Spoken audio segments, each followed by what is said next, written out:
कहते हैं महाराष्ट्र के रामपुर गांव में एक बहुत पुराना बरगद का पेड़ है। उस पेड़ के पास कोई भी गांव का आदमी या औरत रात 12 बजे के बाद भूलकर भी भटकता नहीं है।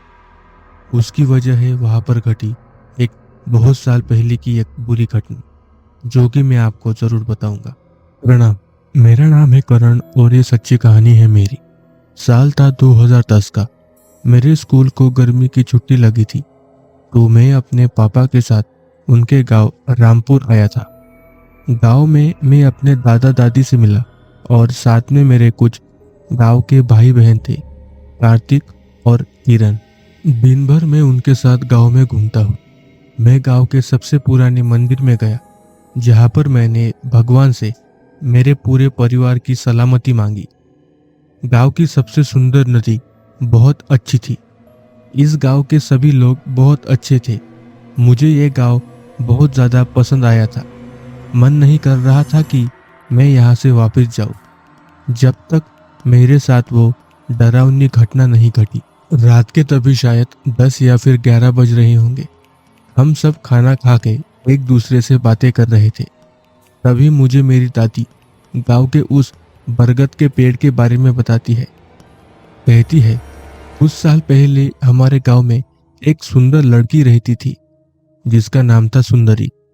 वो बहुत ज्यादा स्वार्थी स्वभाव की थी। उसे उसकी सुंदरता पे बहुत ज्यादा घमंड था। शायद इसी वजह से किसी ने उसकी जान ले ली और उसकी लाश पेड़ पर लटका दी। लोग कहते थे कि गांव की कुछ औरतें सुंदरी के सुंदरता से जलती थी, इसीलिए उसकी जान ले ली। लेकिन तभी से गांव में डर का माहौल फैलने लगा।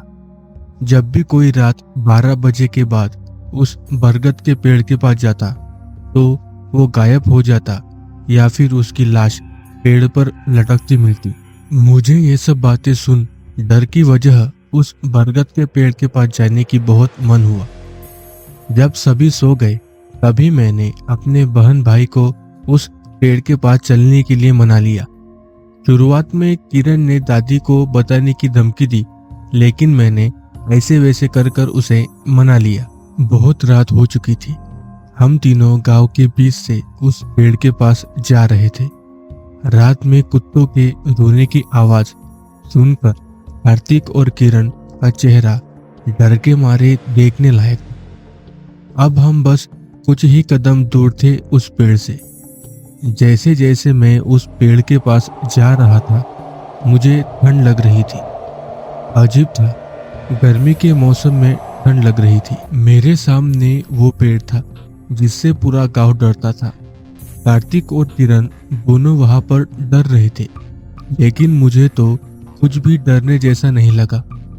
हम वहां पर कुछ समय रुके। तभी कार्तिक को वहां पर एक कॉइन दिखता है। वो चुपचाप उसे उठा लेता है। तभी हमें वहां हंसने की आवाज सुनाई दी। हम तीनों चौंक गए। हमें कोई भी नजर नहीं आ रहा था, तो अभी हंसा कौन? हम डर कर वापिस घर आ गए। घर आकर हम तीनों चुपचाप सो गए। किसी को पता भी नहीं कि हम बाहर गए थे। तभी कुछ अजीब हुआ। अगली सुबह जब मैं जागा, तो कार्तिक की तबीयत खराब हो गई थी। अभी तक वो नींद से जागा नहीं था। घर के सभी लोग बहुत परेशान थे। ऐसा पहली बार था कि कार्तिक इतनी देर तक सोया हुआ था। दादी मुझसे पूछती है, क्योंकि कार्तिक जाग नहीं रहा था, इसीलिए मैंने उन्हें कल रात के बारे में सब सच बता दिया। घर के सभी लोग डर गए। वो सभी मुझ पर चिल्ला उठे।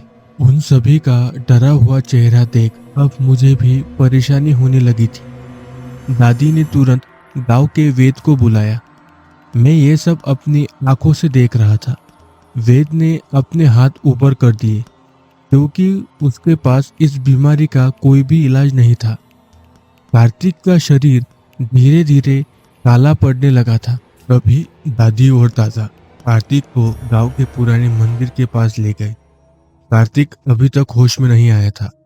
मंदिर के पुजारी ने जब कार्तिक को देखा, तो उन्होंने कहा कि कार्तिक के ऊपर सुंदरी की आत्मा का साया है और कार्तिक जरूर उसकी कोई चीज अपने साथ लाया है, इसीलिए उसकी ये हालत हो रही है। अगर कार्तिक की जान बचानी है तो जो लोग रात को वहां गए थे उन्हें वापस रात 12 बजे वहां जाकर उसकी वो चीज वहां रखनी होगी और सुंदरी से माफी मांगनी होगी। सुंदरी की आत्मा कभी भी छोटे बच्चों को परेशान नहीं करती थी, वो इन्हें जरूर माफ कर देगी। पुजारी के कहने पर करण और किरण रात 12 बजे वहां पर पहुंचते हैं। कार्तिक और किरण दोनों ने सुंदरी से माफी मांगी। हमें माफ कर दीजिए अगर हमने आपको परेशान किया हो तो। मेरे छोटे भाई की जान बचा लीजिए। उन्होंने वो सिक्का वहीं रख दिया और वापस घर आ गए। जब तक दोनों घर आते तक कार्तिक इस दुनिया से जा चुका था, उसकी मृत्यु हो चुकी थी। सभी लोग मुझे ही कार्तिक की जान जाने की वजह मान रहे थे। एक वो दिन था और एक आज का दिन है। मैं कभी वापस अपने गांव नहीं गया।